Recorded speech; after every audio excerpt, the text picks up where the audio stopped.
Anne Hidalgo est née en Espagne, à Cadix, en 1959. Sa famille a émigré à Lyon en 1962 et c'est en 1973 qu'elle a obtenu la nationalité française. Elle étudie et obtient une maîtrise en sciences sociales, du travail et un DEA en droit social et syndical, puis devient inspectrice du travail en 1982.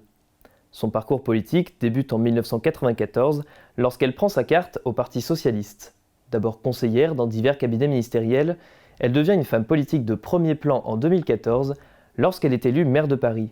Elle a par ailleurs été réélue en 2020.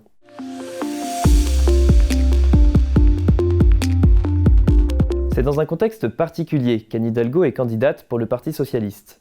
Après le score historiquement faible de Benoît Hamon à la présidentielle de 2017, à 6,36%, le parti a perdu de son influence au niveau national.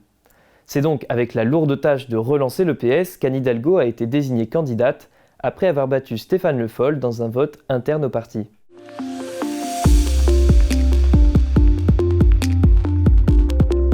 Le Parti socialiste est le parti historique de gauche.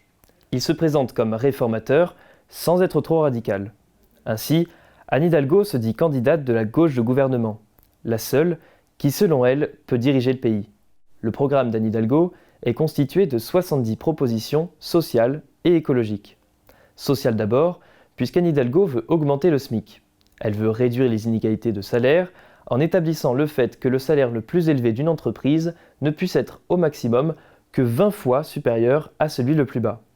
Elle veut aussi rétablir l'impôt de solidarité sur la fortune, supprimé et remplacé par Emmanuel Macron, en lui donnant un rôle de financement de la transition écologique.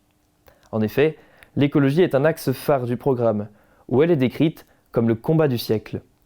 Elle souhaite mettre en place un budget climat et biodiversité pour orienter les investissements. Son objectif est d'arriver à 100% d'énergie renouvelable sans pour autant abandonner immédiatement le nucléaire.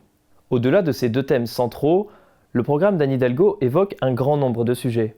Parmi les plus importants, on peut citer les mesures proposées face au désintérêt d'une partie de la population française de la politique. Référendum d'initiative citoyenne, droit de vote à 16 ans, prise en compte du vote blanc et plus original, un parcours de formation à la citoyenneté pour éduquer les plus jeunes à la démocratie.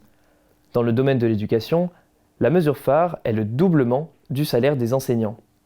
Enfin, sur les questions sociétales, on peut citer quelques mesures comme la légalisation du cannabis, le droit à l'euthanasie, la promesse d'investir 1 milliard d'euros pour lutter contre les violences faites aux femmes et un grand plan de lutte contre les discriminations.